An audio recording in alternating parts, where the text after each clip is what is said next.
Welcome to this worldwide devotion. Bem-vindo ao Devocional Mundial para Jovens Adultos. Eu sou o Elder Clark Gilgerbert, do 70, e sirvo como comissário do Sistema Educacional da Igreja. Obrigado por estarem conosco, onde quer que estejam no mundo, neste maravilhoso devocional com o presidente Dallin H. Oaks e a irmã Kristen M. Oaks como oradores. Somos inspirados por seus ensinamentos, seu exemplo e compromisso com o Senhor. Estamos ansiosos para ouvir a mensagem deles. Também gostaria de reconhecer a presença de minha maravilhosa companheira, Cristina, sentada ao púlpito aqui conosco. Nosso hino de abertura será cantado pela congregação. Cantaremos o hino número 141, Trabalhemos Hoje. E o Alex Young, da Estaca Riverton, de Utah, dos Jovens Adultos Solteiros, vai reger. E o organista do Tabernáculo, Brian Matias, acompanhará a órgão. Após o hino, a irmã Leciele Malo, da Estaca Riverton, de Utah, oferecerá a primeira oração.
Nosso Pai Celestial, somos tão gratos por este dia tão lindo de domingo que temos para te adorar.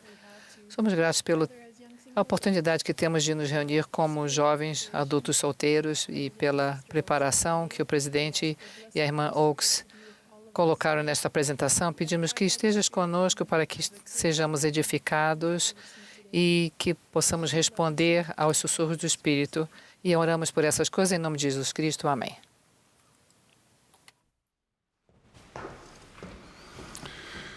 We are also pleased to acknowledge Nós this evening também queremos reconhecer hoje à noite os seminários e institutos, tanto quanto os presidentes da BYU e da Universidade Brigham Young em Idaho. Sejam bem-vindos. Primeiro ouviremos um número musical Careço de Jesus. Anna Gubey e Anthony Underl serão os cantores. Erica Hubbard se apresentará no violino e Susanna Rose acompanhará ao piano. Todos são alunos do Instituto da Universidade de Salt Lake City, logo ao lado da Universidade de Utah. Logo após e no musical, nós teremos o prazer de ouvir do presidente Dallin H. Oaks, primeiro conselheiro na primeira presidência da Igreja de Jesus Cristo dos Santos dos Últimos Dias. A irmã Oaks falará junto com ele durante o seu discurso. Agora tenho o privilégio de brevemente apresentar o presidente e a irmã Oaks. Eu espero que esta noite vocês sintam a força e o carinho deles como casal. Minha esposa Christine e eu refletimos com admiração ao vermos o casal Oaks aconselharem-se e erguerem-se mutuamente. A proclamação da família nos ensina que casamentos e famílias bem-sucedidos são estabelecidos e mantidos sob os princípios da fé, da oração, do arrependimento, do perdão, do respeito, do amor e compaixão. O presidente e a irmã Oaks exemplificam a felicidade de um casamento edificado sobre esses ensinamentos do Senhor Jesus Cristo. Vocês também devem saber o quanto eles amam os jovens adultos da igreja.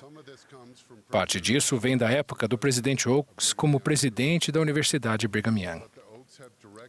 Mas os Oaks também têm experiência direta em ministrar a seus próprios netos e bisnetos. Você sentirá o amor deles esta noite enquanto eles ensinam verdades com compaixão e convicção. Acima de tudo, acrescento o meu testemunho de que o presidente Oaks é uma testemunha especial do Salvador Jesus Cristo. Eu o apoio como profeta, vidente e revelador, e espero que ouçamos sua mensagem esta noite com essa compreensão de seu chamado sagrado. Estamos entusiasmados por sermos ensinados por esses dois líderes notáveis. Após suas mensagens, depois das suas mensagens, o irmão Josh Marchand, da Estaca Riverton, Utah, fará a oração de encerramento. Presidente Oaks.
In joy or pain,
Thank you for that beautiful music. Obrigado por essa música tão bela.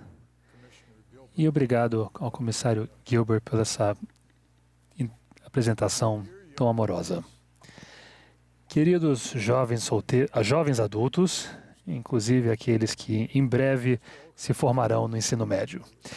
A irmã Oaks e eu estamos muito felizes em poder expressar nosso amor e nos dirigir a vocês neste importante devocional. Estes momentos são estressantes para todos nós, mas o Evangelho de Jesus Cristo nos dá muitos motivos para ter bom ânimo. Por meio de seu profeta, Deus nos deu o desafio de persistir durante a adversidade e os ensinamentos de Jesus Cristo descrevem o caminho para prevalecer em direção ao nosso destino divino de vida eterna. Ao falar para um grupo como vocês, o presidente Russell M. Nelson deu esta importante instrução. À medida que o mundo se torna cada vez mais secular e menos espiritual, seu crescimento deve ser cada vez mais espiritual e menos secular. Esforcem-se para defender princípios em vez de ser popular. Em seguida, ele lançou este desafio que adotamos como título deste devocional. Conheça a verdade e a defenda, mesmo que ela não seja politicamente popular. A meta para a nossa vida mortal e o caminho que devemos seguir para prevalecer são dados no plano de salvação e, mais recentemente, em A Família, Proclamação ao Mundo. Observem a perspectiva neste valioso resumo do presidente Nelson. A vida não é como uma peça de um só ato. Realmente existe um período pré-mortal e realmente existe vida após a morte. As porções pré-mortal e mortal são apenas prelúdios para a nossa vida pós-mortal. O conhecimento dos 3 graus de glória, conforme revelado aos profetas, nos dá um vislumbre de nosso potencial pós-mortal. A vida eterna é gloriosa e vale a pena buscá-la. Como os santos dos últimos dias, somos abençoados com revelações modernas que nos dão uma compreensão maior do propósito desta vida mortal. Como o presidente Nelson disse, não a vemos como uma peça de um só ato. Para nós, existem pelo menos 3 atos em nossa jornada eterna. O primeiro ato é nossa existência pré-mortal. Nossa atual existência mortal vem a seguir, que seria o segundo ato. Nossa vida após a morte é o terceiro ato. Este último ato inclui uma ressurreição literal de todos os que já viveram e um julgamento final, onde seremos designados a um reino de glória de acordo com nossas ações, decisões e nossos desejos. O Evangelho restaurado de Jesus Cristo tem acesso singular à verdade sobre o plano de salvação de nosso amoroso Pai Celestial para seus filhos. O propósito de nossa vida na Terra, no segundo ato, é crescer em direção ao nosso destino de vida eterna. Fazemos isso ao superar o que o livro de Mórmon descreve como oposição em todas as coisas, inclusive muitas tentações de violar os mandamentos de Deus. Enfrentar e vencer a tentação e se aproximar de Deus por meio das escolhas certas e do arrependimento das escolhas erradas nos ajuda a alcançar o crescimento eterno, que é o propósito da vida mortal dos filhos de Deus. Nós, que temos o dom do Espírito Santo e a luz da revelação moderna, somos abençoados com muitas percepções. Por exemplo, o livro de Mórmon promete que aquele que procura diligentemente achará, e os mistérios de Deus ser-lhe-ão desvendados pelo poder do Espírito Santo. Eu oro para que todos os que amo, e isso inclui todos os filhos de Deus que estão me ouvindo, aceitem esse convite para encontrar e conhecer a verdade.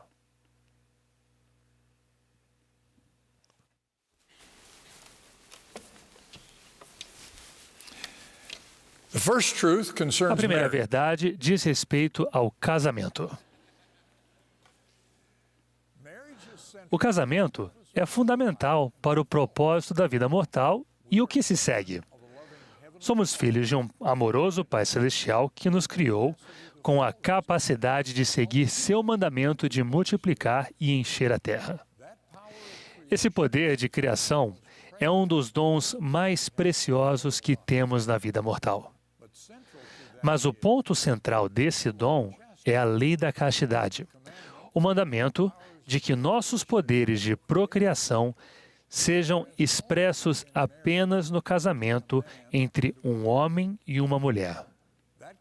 Esse mandamento é o ponto central do Evangelho de Jesus Cristo.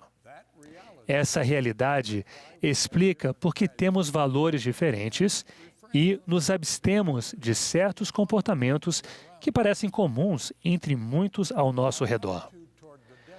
Nossa atitude em relação à definição de casamento e ao próprio casamento são exemplos disso.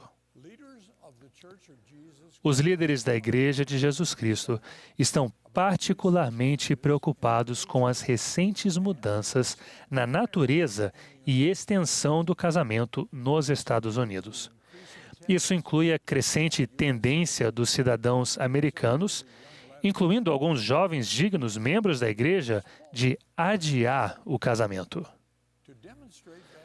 Para demonstrar essa tendência, vejamos dois gráficos sobre o casamento. Embora esses números sejam para os Estados Unidos, eles representam um problema mundial.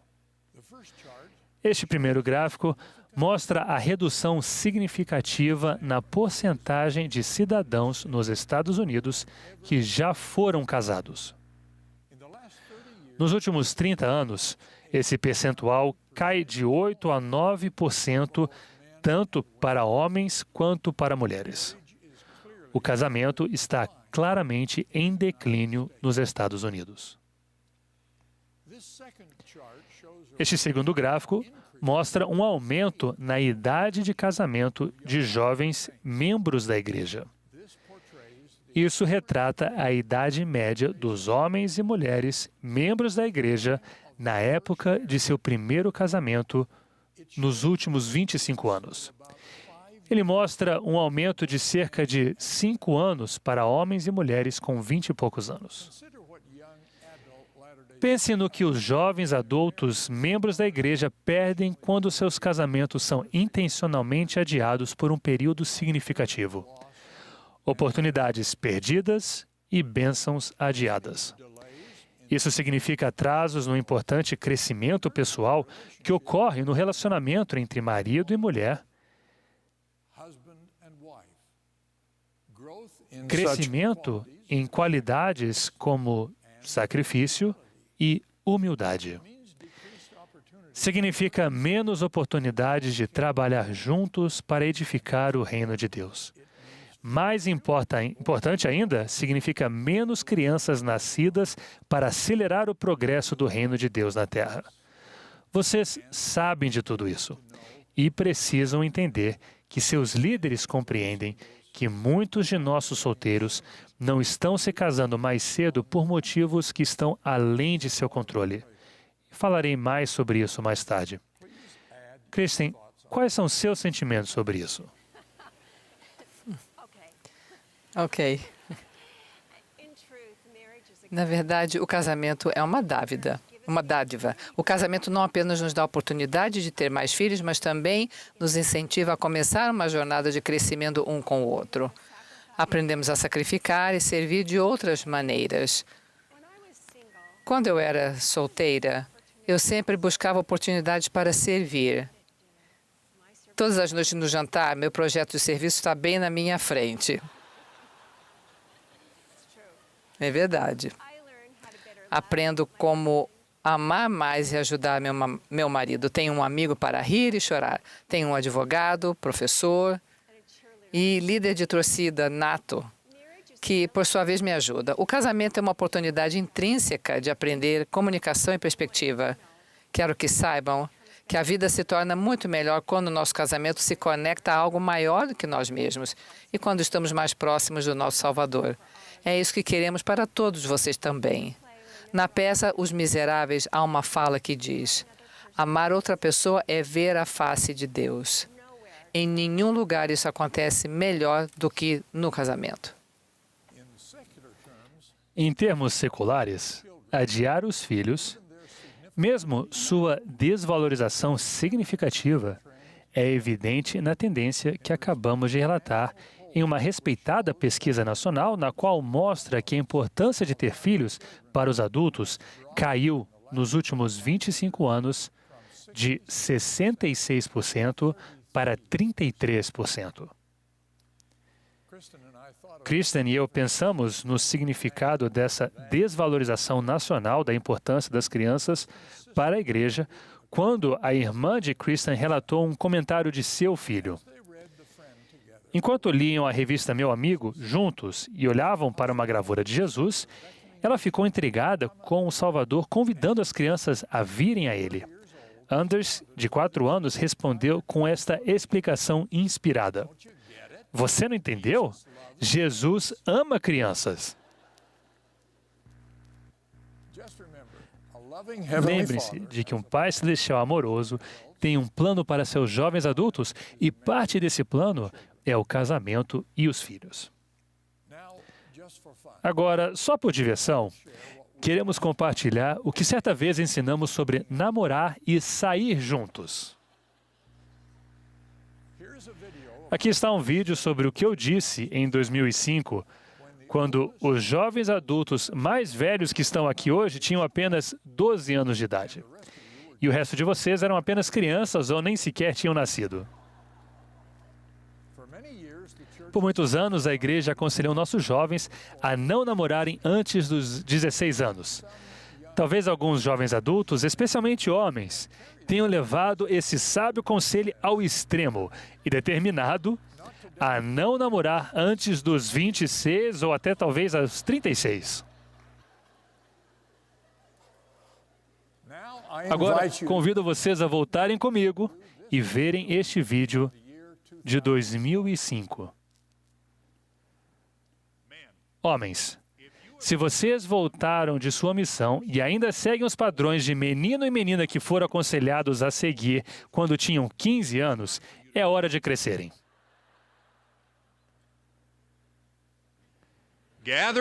Tome coragem e procure alguém para ser seu par. Comece com uma variedade de encontros com várias moças diferentes. E quando essa fase gerar uma boa perspectiva, prossiga para o namoro. É a hora de casar. É isso que o Senhor deseja para seus filhos e filhas que são jovens adultos. Os homens têm a iniciativa e vocês devem continuar a progredir. Se você não sabe o que é um encontro, talvez esta definição o ajude. Eu ouvi isso de minhas netas de 18 anos. Um encontro deve passar o teste de 3. Planejar com antecedência, pagar e ir em pares. Meus jovens amigos solteiros, nós os aconselhamos a canalizar suas associações com o sexo oposto em padrões de namoro que têm o potencial de amadurecer para o casamento. Não em padrões de encontros que só têm a perspectiva de amadurecer para esportes coletivos como o futebol americano. O casamento não é uma atividade em grupo. Pelo menos não até que os filhos apareçam em grande número. Irmãs, vocês parecem ter gostado dessas instruções para os rapazes. Os rapazes solteiros. Agora, Kristen tem algumas palavras para as mulheres solteiras. Presidente Oaks, esse vídeo sobre o casamento é realmente um pouquinho antiquado, mas o princípio é o mesmo. Porque eu me casei com 53 anos. Eu sei que às vezes me considero a garota propaganda dos adultos solteiros. Sei como é esperar por um companheiro digno, o anseio, a tristeza e as lágrimas no travesseiro. Mas posso testificar do amor do Senhor pelas corajosas irmãs que estão esperando, porque eu senti isso. Meu coração também está com os irmãos fiéis que desejam isso também. A luta é real. Namorar e não namorar pode ser muito estressante.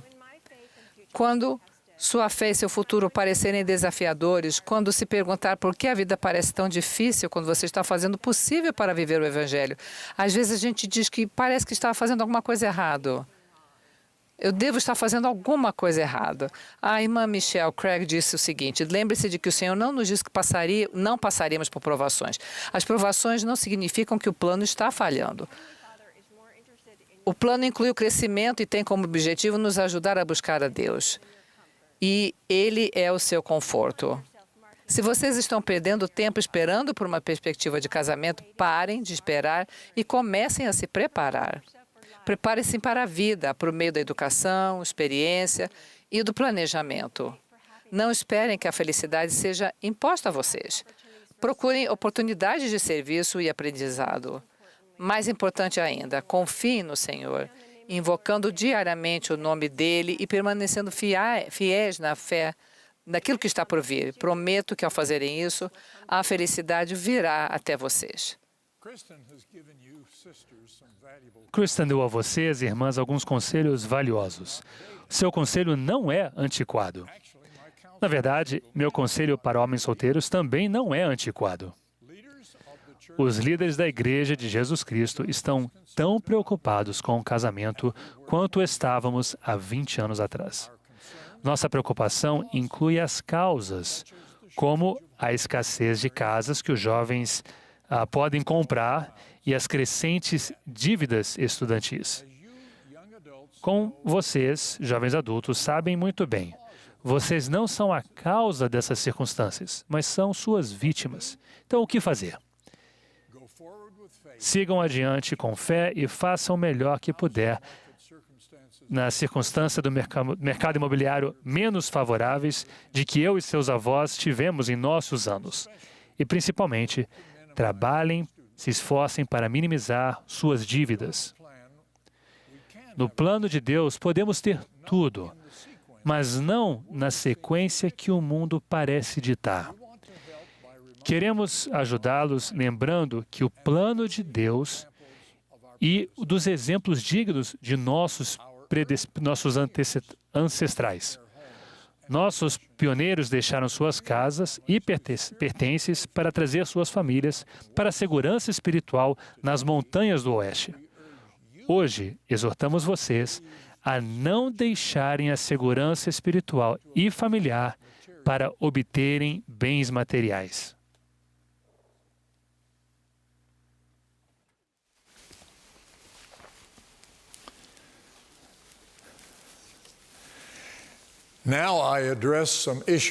Agora,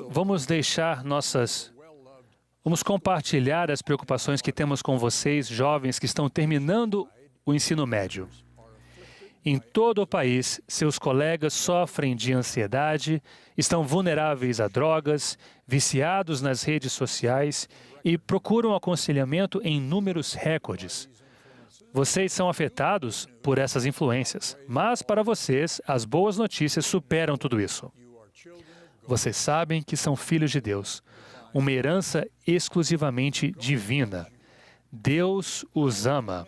Ele é um mentor poderoso e prometeu ajudá-los se o buscarem da maneira que Ele ensinou. Estabeleçam em sua mente e em suas prioridades pessoais a poderosa verdade que vocês são filhos amados de Deus. Seu amor dá a vocês o autorrespeito, a força e a motivação para enfrentar quaisquer problemas que surgirem em sua vida. E nunca se esqueçam de que seus servos os amam. Nós os amamos. Acabei de receber uma carta valiosa de uma jovem de 16 anos que mora em um estado onde temos poucos membros. Vou chamá-la de Amy. Sua carta é importante porque ela expressa sentimentos que são comuns aos jovens de toda a igreja. A longa carta de Amy inclui essas partes. Pedi a um de seus colegas que lesse suas palavras. Sinto que às vezes recebo mensagens inconsistentes e confusas da igreja. No meu dia a dia, vejo membros da Igreja de Jesus Cristo dos Santos dos Últimos Dias nas redes sociais agirem como se não fizessem parte deste evangelho. Sinto que sou a única jovem de minha ala que vê as coisas que estão erradas no mundo. Eu realmente não entendo por que tantos jovens em nossa igreja não veem nenhum problema em pessoas mudando de gênero Cíndia, não namorando pessoas que são do mesmo sexo ou se identificam com sem gênero. Nas atividades dos jovens da ala ou da estaca, os membros fazem perguntas sobre os pronomes que eu uso. Sei que devemos amar a todos e demonstrar respeito, e sempre faço isso. Sinto que estamos cruzando uma linha. Gostaria que os líderes da igreja falassem mais sobre esse problema.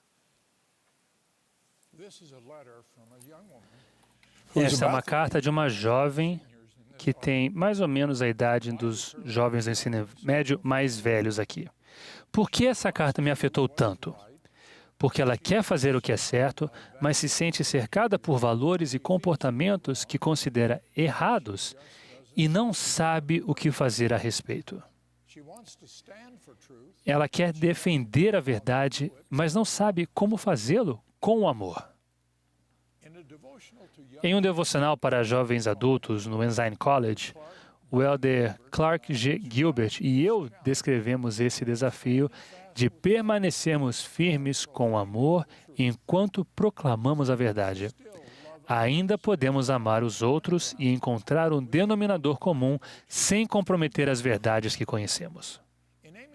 Na carta de Amy, ela escreve sobre amigos da igreja que estão confusos sobre seu gênero, uma condição chamada disforia de gênero. Essa confusão pode assumir diferentes formas em diferentes momentos na vida de uma pessoa.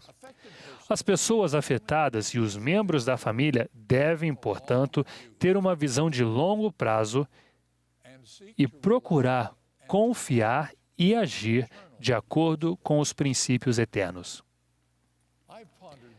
Tenho ponderado sobre esse assunto e o conteúdo relacionado a isso há algum tempo. No amor que sinto por aqueles que se preocupam com esse assunto, senti-me inspirado pelo Espírito a usar esta oportunidade para enfatizar algumas das preciosas verdades do Evangelho de Jesus Cristo e o que revela sobre tais confusões.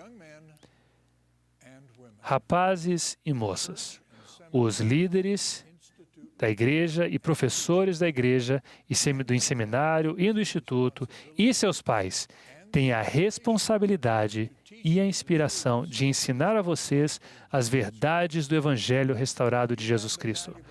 Vocês têm o valioso livreto Força dos Jovens, que se baseia nos princípios do plano de salvação de nosso Pai Celestial, da expiação de Jesus Cristo e nos convênios que fizemos quando somos batizados e que renovamos a cada domingo ao tomarmos o sacramento. Suas páginas iniciais contêm esta promessa. Com essas verdades como seu guia, você pode fazer escolhas inspiradas que vão abençoá-lo agora e por toda a eternidade. Quando perguntaram a Jesus qual era o grande mandamento, ele deu 2. O primeiro era amar a Deus, pelo qual demonstramos ao guardar seus mandamentos. E o segundo era amar o próximo. Devemos fazer as duas coisas, e isso não é fácil. A maioria de nós tem a tendência de dar menos atenção para o mandamento de amar ao próximo e supervalorizar o de guardar a lei, os mandamentos. Essa é certamente a minha tendência por causa de minha formação jurídica. Afinal, amar a Deus e mostrar nosso amor por Ele ao guardar seus mandamentos é o primeiro grande mandamento. E claro, é mais fácil para nós julgarmos a nós mesmos e aos outros se estamos obedecendo à lei. Mas também é vital que cada um de nós guarde o segundo mandamento, que é semelhante a este. para amar nosso próximo da maneira que Jesus nos amou. Meu exemplo divino favorito de unir e guardar esses dois grandes mandamentos é o que o Salvador fez quando se deparou com essa questão. O capítulo 8 do livro de João relata como um grupo de escribas e fariseus trouxe uma mulher para ser julgada por Jesus. O motivo deles era fazer o Salvador escolher contradizer a lei de Moisés ou a lei de Roma, que não permitia a pena capital imposta pela lei de Moisés em tal circunstância. Mas o valor do exemplo para nós hoje é como Jesus evitou a armadilha e ensinou uma lição poderosa de como aplicar os dois grandes mandamentos. Primeiro, o Salvador enfraqueceu de modo eficaz aqueles que buscavam a aplicação imediata da lei. Ele fez isso obrigando-os a fazer uma autoavaliação. Aquele que dentre vós está sem pecado, disse ele, seja o primeiro que atire pedra contra ela.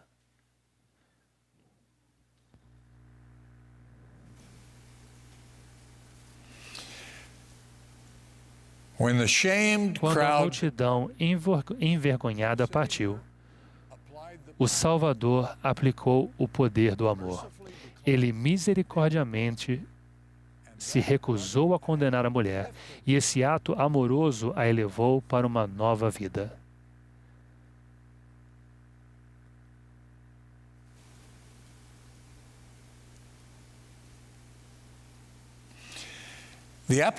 A aplicação da lei viria depois, quando ela seria julgada por toda a sua vida, inclusive o arrependimento.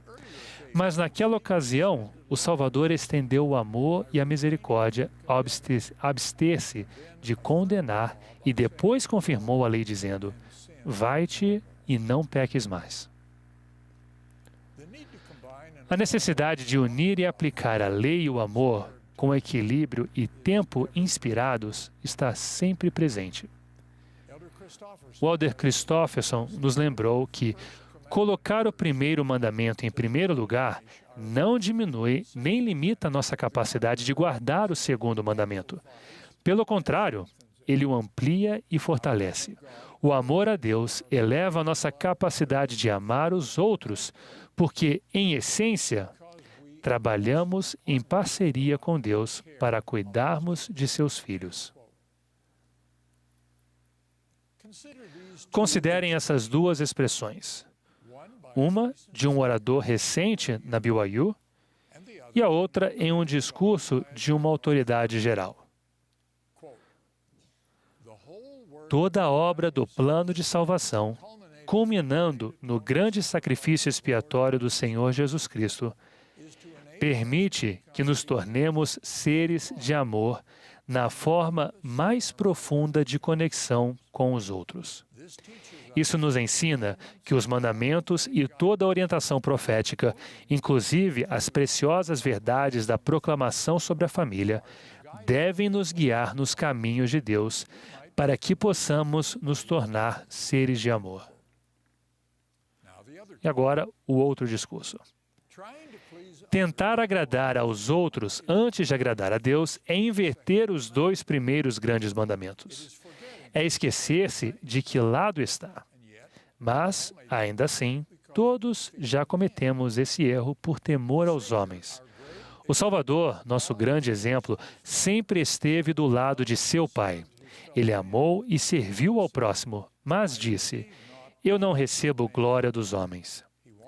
Ele queria que aqueles a quem ensinava o seguissem, mas não os lisonjeava para conquistá-los. Essas descrições do amor e da lei são ambos guias verdadeiros do que Deus nos ordenou fazer. Já me referi anteriormente ao fato de estarmos continuamente tentando equilibrar os dois mandamentos do amor e da lei. Mas agora acredito que podemos esclarecer melhor essa meta como a tentativa de viver esses dois mandamentos de forma mais completa. Qualquer um que não trata as pessoas que enfrentam desafios de identidade de gênero com amor e dignidade não está alinhado com os ensinamentos do primeiro mandamento. Assim, no que diz respeito à lei de Deus, precisamos lembrar que Deus revelou repetidas vezes que criou macho e fêmea. E quanto ao nosso dever de amar o próximo, precisamos lembrar que Deus nos ordenou amar até mesmo aqueles que não guardam todos os mandamentos. Se você, ou um membro de sua família, ou um amigo está lutando com essas questões de confusão de identidade, exorto-o a aplicar tanto a lei do Evangelho quanto o amor e a misericórdia de nosso Salvador e Redentor, que o ajudará e o guiará se você andar pacientemente em seus caminhos. Jesus Cristo, que disse ser a luz do mundo, nos ensina o caminho que precisamos seguir para receber as bênçãos mais especiais de nosso Pai Celestial. Ele nos ensina por meio das Escrituras, de seus profetas e por meio de revelação pessoal. Ele nos ama e nos guiará ao procurarmos segui-lo.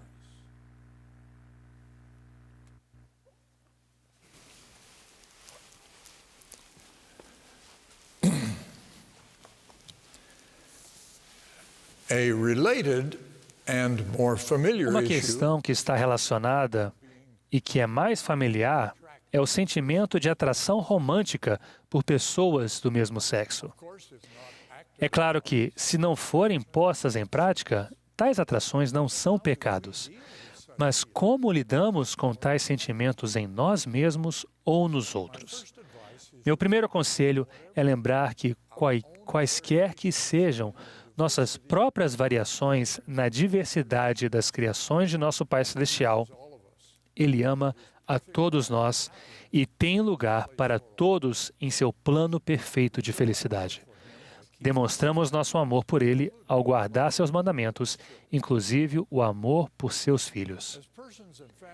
Ao lidar com esses sentimentos, as pessoas e os familiares devem ter cuidado com os rótulos. O presidente Russell M. Nelson falou sobre isso no Devocional Mundial do ano passado.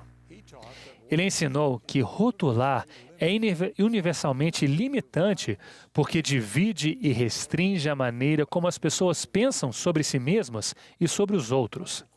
Consequentemente, ele ensinou: nenhum identificador deve remover, substituir ou ter prioridade sobre essas três atribuições duradouras: Filho de Deus, Filho do Convênio e discípulo de Jesus Cristo. Então, ele advertiu: qualquer identificador que não seja compatível com essas três atribuições básicas acabará por desapontá-lo. Outros rótulos vão decepcioná-lo, porque não têm o poder para levá-lo à vida eterna no reino celestial de Deus. O que sim tem o poder de nos levar à vida eterna são os convênios que fazemos. Mais uma vez, o presidente Nelson nos ensinou: uma vez que tivermos feito um convênio com Deus, nosso relacionamento com Ele se torna muito mais próximo do que antes do convênio. Agora estamos unidos. Por causa de nosso convênio com Deus, Ele nunca se cansará de procurar nos ajudar. E nunca esgotaremos sua paciência misericordiosa para conosco. Cada um de nós tem um lugar especial no coração de Deus.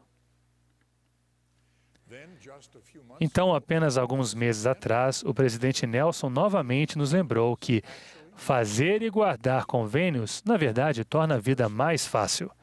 Cada pessoa que faz convênios recebe acesso ampliado ao poder de Jesus Cristo. Acrescentando ao poder pessoal que advém do cumprimento dos convênios, está o maravilhoso ensinamento de nosso Salvador de que, em meio aos desafios da vida mortal, devemos ter bom ânimo. Em um discurso há alguns meses, o elder Jeffrey R. Holland nos lembrou que Jesus deu esse ensinamento na véspera de sua crucificação. Como ele poderia falar de alegria em meio à angústia que enfrentou? O elder Holland explicou: mesmo na fatídica atmosfera que deve ter prevalecido na última ceia, Cristo ainda lembrou a seus discípulos a razão e o seu dever de ter bom ânimo.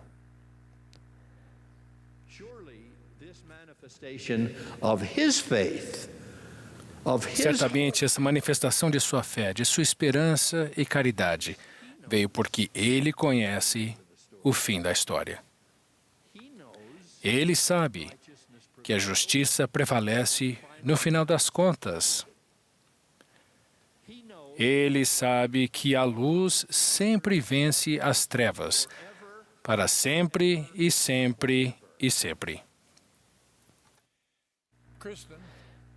Kristen, você gostaria de dizer algumas palavras finais para este amado grupo? Sim, adoraria. Tudo o que dissemos aqui pode trazer bênçãos para nossas vidas. Todos conhecemos a história dos filhos de Israel quando foram atacados por serpentes venenosas no deserto. Hoje é a nossa história também. Deus ordenou a Moisés que construísse um cajado que simbolizava nosso Salvador, Jesus Cristo, e chamou para todos para que olhassem para cima e seriam curados. Esta noite, assim como os israelitas, estamos sendo atacados por várias crenças que consideramos sagradas. Peço a vocês também que olhem para Deus e vivam. Observem as palavras proferidas esta noite, as palavras do nosso profeta, das Escrituras, o plano de salvação e sua bênção patriarcal. Orem e o Senhor estará com vocês.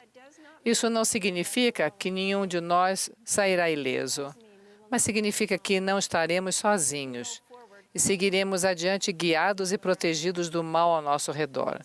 Significa que conheceremos a verdade e desfrutaremos do Espírito. Convido vocês a olhar para Deus e viver. Falamos sobre o plano de salvação. Todos os 3 atos que foram revelados, especialmente o propósito desta vida mortal. Falamos sobre o papel e o momento certo do casamento e de ter filhos. Ensinamos que devemos buscar diligentemente conhecer Jesus Cristo, sentir seu amor, ter fé nele e em sua orientação amorosa ao longo do caminho do convênio para nosso destino eterno. Falamos dos 2 grandes mandamentos, amar a Deus e amar nosso próximo, e ensinamos que ambos devem ser observados. Em todas as nossas preocupações, ao enfrentarmos todos os nossos desafios, nós os exortamos a terem bom ânimo, porque Ele venceu o mundo. Também podemos fazer isso. Lembre-se que o plano de nosso Pai Celestial é um plano de felicidade. Testifico de nosso Salvador, que é o caminho, a verdade e a vida. No nome sagrado de Jesus Cristo. Amém.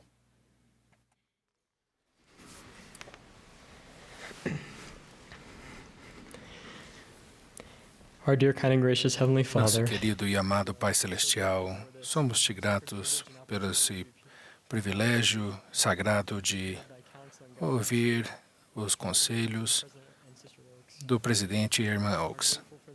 Somos-te gratos pelos seus conselhos, pelo seu amor. Nós oramos-te, Pai, para que nos abençoe com o tempo e a fé para irmos e ponderarmos essas palavras, para que possam entrar em nossos corações, que possamos ponderar como aplicá-los em nossas vidas. Por favor, nos abençoe com maior fé no Salvador Jesus Cristo, com uma perspectiva eterna. Nos ajude a se tornarmos seres amorosos, tanto quanto o Salvador. Somos gratos pelo seu sacrifício expiatório e oramos para que possamos ir adiante com amor e a lidar com os desafios da nossa vida diária com bom ânimo e fazer a tua vontade.